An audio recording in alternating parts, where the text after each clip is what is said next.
Saludos a las personas que estén visualizando este contenido. El día de hoy les presentaré un resumen del primer capítulo de Resumen de Lógica Jurídica en Argumentación, escrito por Juan Abelardo Hernández Franco. El primer punto será empiristas contra racionalistas. ¿Pertenece el razonamiento jurídico al orden de la lógica o al de la psicología intuitiva?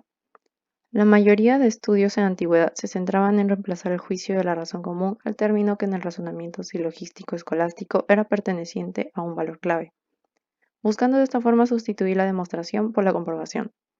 El filósofo inglés John Locke sostuvo que el pensamiento de que la retórica y la lógica aristotélica solamente tenían muy pocas ventajas, debido a que él pensaba que el buen razonamiento solo se fundaba sobre aquella teoría de los predicados, sin atender figura alguna, siendo el gran arte y la perfección de soberanía máxima de una disputa lógica. Es que, el contrario, no se contente con una respuesta y que jamás logre convencerlo con el argumento, recurriendo así a defenderla a través de una extensiva búsqueda de información, al contrario del formalismo lógico, que le concede más importancia a la verdad parcial de palabras erróneas a un descubrimiento o investigación de los datos.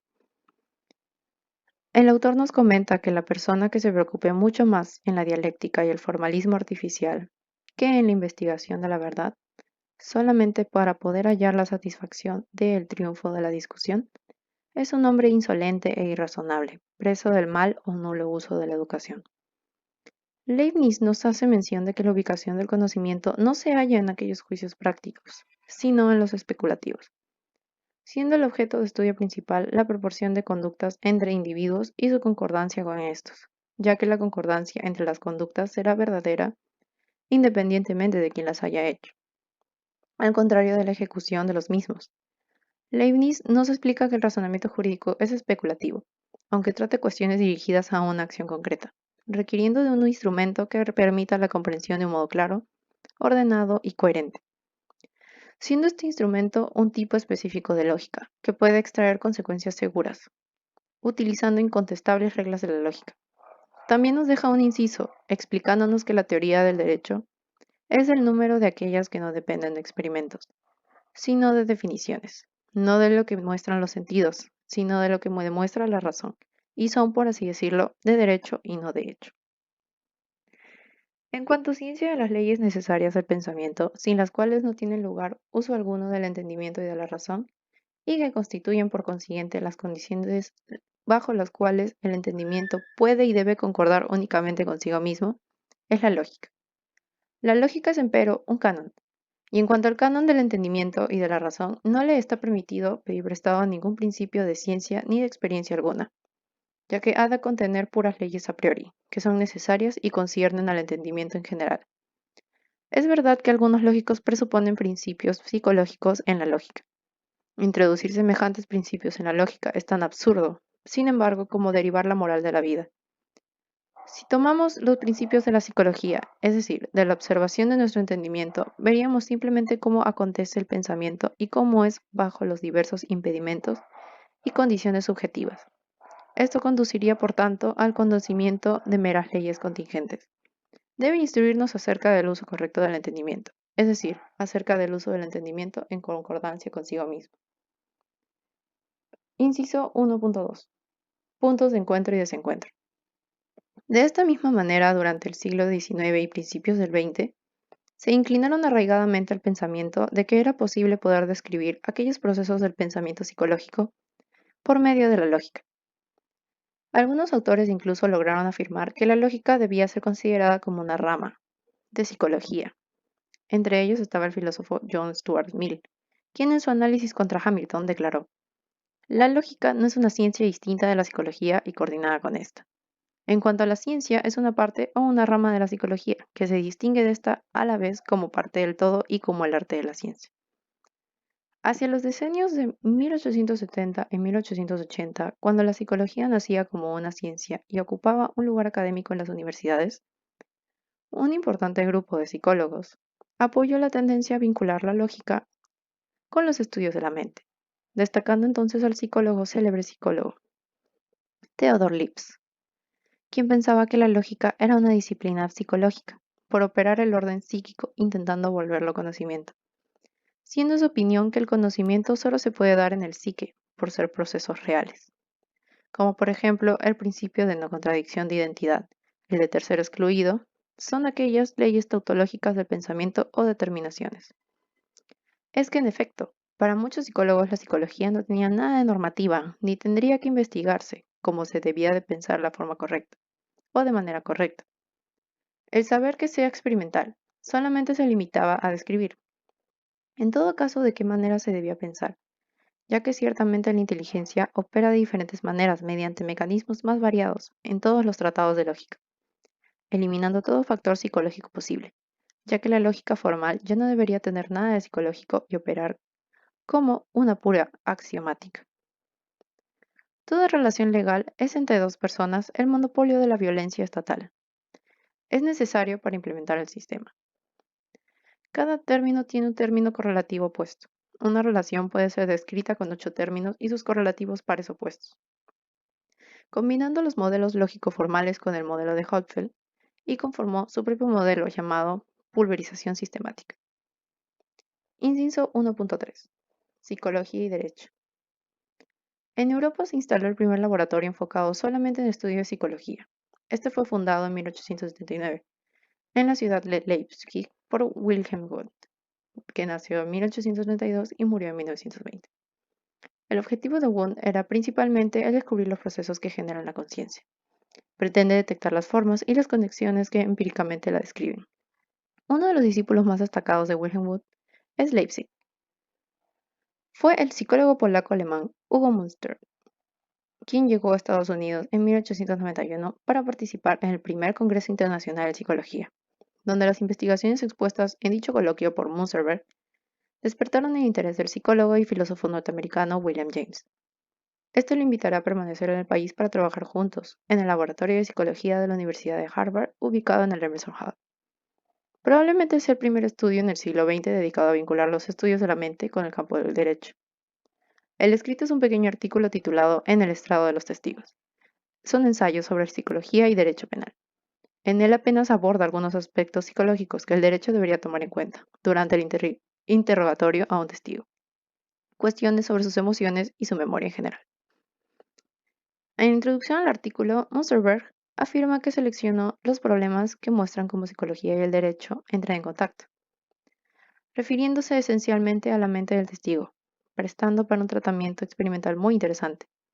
Pero incluso el estudio que presentó sobre la psicología de los testigos se presta para un tratamiento experimental mucho más interesante. Incluso el estudio que se nos presenta como psicología de los testigos no se trata de una investigación exhaustiva, sino que solo es advertir de la existencia de un campo de estudio totalmente descuidado, que necesita necesaria atención por parte de toda la comunidad social. Asimismo, nos explica sobre cómo la mente humana tiene una forma diferente de pensar en los asuntos de derecho. Dewey, en 1924, publicó El método lógico y derecho. Esta obra indaga la posible existencia de un método lógico jurídico de razonamiento, instando a los tribunales el confiar a una lógica experimental, en la que los principios generales surgen como manifestación de las formas útiles y genéricas de tratar conceptos concretos. Estando Dewey de acuerdo con Holmes, en que no existía una especie de lógica jurídica que se relacione entre sí independientemente de la aplicación de los asuntos concretos de la realidad, de otra forma, deberíamos enfocarnos en Jerome Frank, siendo sin duda el paradigma del jurista psicólogo. Él llamaba su postura filosófica el escepticismo ante los hechos, que consistía básicamente en darse cuenta de que solo el estudio de las normas jurídicas no permite predecir de forma precisa aquellas decisiones futuras de los casos, implicando que a partir de una misma norma las decisiones judiciales pueden variar, pidiendo poder tomar en cuenta aquellos hechos que se dejaban fuera del proceso lógico-deductivo de razonamiento jurídico.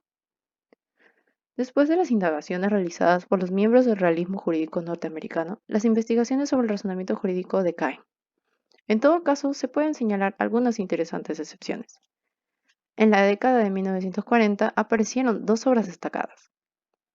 Un trabajo que abordó directamente desde un punto de vista cognitivo el problema sobre cómo razonan los expertos en derecho fue el de Edward H. Levy, una introducción al razonamiento legal. Y aunque no resuelve el tema, lo detecta con suma claridad. Sin embargo, los intentos por encontrar la explicación sobre el razonamiento jurídico abrieron líneas de investigación mucho más conservadoras. Inciso 1.4. Lógica y derecho. A mediados de 1950, la lógica deóntica, o de normas, propuesta por el filósofo George Henry von Wright, discípulo de Ludwig Wittgenstein, fue desarrollada en el campo jurídico por autores como Eugenio Bulgin y Carlos Althorn. Con ello se derrumbó la idea de una lógica jurídica de orden deóntico, como propia del razonamiento jurídico. A finales de la década de 1960, varios autores se dieron cuenta de que la lógica analítica y la deóntica eran insuficientes para el razonamiento jurídico. La principal aportación de Tamelo en este artículo es la distinción entre el razonamiento legal y el razonamiento estético. El razonamiento legal es deductivo, en cuanto aplica los principios de inferencia y obtiene las conclusiones que necesariamente se siguen de ellos. Lo que se puede obtener en todo caso son conclusiones sustentadas más allá de la duda razonable, lo que es más probable o plausible. Un año después apareció el libro de Friedrich Virchow, Piense como un abogado, una introducción al razonamiento legal. Inciso 1.5.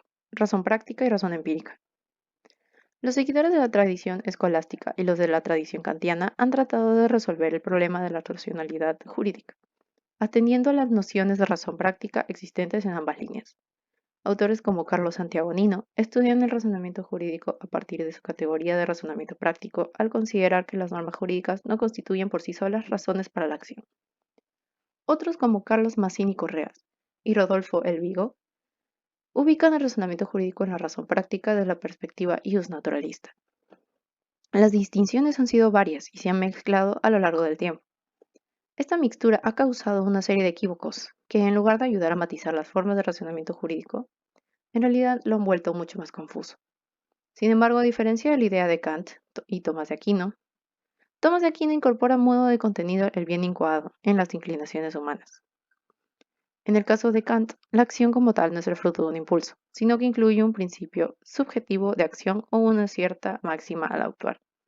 Dicha postura es totalmente opuesta a la idea iusnaturalista. Para los seguidores del realismo escolástico, las actuaciones humanas no tienen este carácter universal, en razón de que los actos humanos son realizados en circunstancias concretas a partir de las cuales sería imposible hablar de universalización.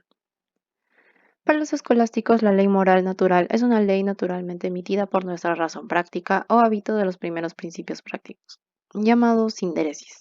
Esto es lo que confirma el propio principio aristotélico. El entendimiento práctico y el especulativo no son potencias distintas. Para Aquino, las leyes son proposiciones universales de la razón práctica, ordenadas a la operación. Son preceptos sobre actos particulares que, si atienden al bien común, pueden ser considerados como leyes. El modo en que la razón opera en el campo de la práctica es por medio del silogismo práctico. Este se construye con la premisa universal o proposición universal en la que se debe basar el actuar y con una premisa menor singular. Todo ello basado básicamente en el silogismo práctico. El entendimiento práctico es con respecto al especulativo lo que en la parte sensitiva es la estimación con respecto al imaginativo. El entendimiento práctico es motor no porque ejerza el movimiento, sino porque dirige hacia él, cosa que le compete por el medio de su aprehensión. Ahora bien, a pesar de lo señalado por el escolástico Tomás de Aquino, el mismo Aristóteles reconoce que existen en el campo de lo jurídico varios problemas que la razón práctica sola no debe aclarar. Entre sus obras se encuentra un catálogo de cuestiones complejas dirigidas por principios universales que no tienen solución práctica, sino que al parecer su opinión es guiada por cuestiones psicológicas. Veamos algunos ejemplos. Porque, a pesar de que es mayor la injusticia si uno la comete contra el bien más importante y aunque el honor es el bien mayor, la injusticia relacionada con el dinero parece más grave y los injustos parecen serlo más si se trata de dinero. ¿Es porque los vivos podrían protegerse a sí mismos y en cambio el muerto ya no puede? Porque cuando obtienen el igual número de votos, el acusado y el acusador gana el acusado. ¿Por qué no es fácil adivinar lo que necesita preparar, sean testigos o cualquier otra prueba de que no ha cometido ningún delito? Al ver el legislador que el acusado está en inferioridad de condiciones respecto a todas estas cosas, favoreció al acusado en el caso de que los jueces estuvieran en duda. Sin embargo, se podría observar lo siguiente. En situación de miedo, la gente omite muchas cosas que debería hacer o decir. Los acusados por lo general siempre se hallan en peligros considerables, de modo que si omiten lo que deberían decir y si, además, el resultado sale igualado, es evidente que si no omitieron nada, vencerán. Además, cada uno de nosotros preferiría absolver al culpable de un delito como si no lo hubiera cometido, que condenar a un inocente como si hubiera delinquido. En la opinión de Edmund Husserl, La distinción entre razón especulativa y razón práctica que consideran los tomistas y los kantianos no contempla otras antinomias en las que entran en juego las razones psicológicas, como lo sería la razón empírica. Esta es, en realidad, la más propia del pensamiento jurídico. Hablar de la posibilidad de leyes de pensamiento variables, entendidas como leyes psicológicas de la representación y del juicio, las cuales difirieron mucho según las distintas especies de seres psíquicos y cambiarían incluso en una misma de tiempo en tiempo, tiene sentido. Las leyes normativas pueden ciertamente estar adaptadas a la constitución específica de los seres que juzgan, siendo por tanto variables con estos.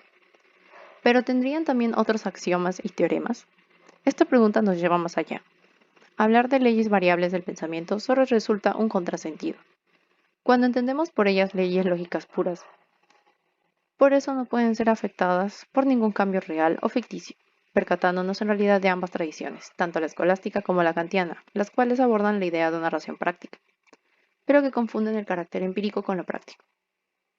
En ambos casos el razonamiento especulativo va más orientado a la acción, para dirigir el comportamiento humano, pero nunca sobre cómo operan psicológicamente, la que se podría modificar de manera circunstancial, por cuestiones de éxito en la ejecución, siendo de cierta manera que debe reconocerse y aceptarse que en la práctica se presenta una construcción psíquica que debe resolver intencionadamente los problemas tácticos, para el mejor modo posible de estrategia original, plasmándose construcciones axiomáticas o lógicas que podrán aceptarse como válidas una vez sean tomadas en reflexión. El razonamiento empírico se trata de una praxis entonces, y una frónesis, o conocimiento asimilado por experiencia. De otra manera se puede decir que es la razón orientada a la teoría, pero no necesariamente adecuada para la práctica, aunque siempre la psique humana logrará construir lógicas circunstanciales para lograr un buen ejercicio de la razón práctica en circunstancias concretas y empíricas. El derecho no mide el bien y el mal, ni lo verdadero o falso, sino lo bueno y malo, existiendo un sistema normativo, pero el quehacer jurídico no es un sistema, sino que una especie de fisonomía, tratándose más de una condición psicológica, sino que la praxis jurídica requiere de un tacto fisiognómico para operar correctamente. En palabras de Manuel Atienza, se puede decir que no se trata de un análisis estructural anatómico, sino de un estudio más funcional y fisiológico. Las normas, especialmente las jurídicas, no son juicios sobre sucesos futuros, no son ni siquiera juicios sobre la realidad, no pueden ser verdaderas o falsas. Son normas que indican lo que debe suceder, por tanto, son buenas o malas, útiles o dañosas. Muchas gracias.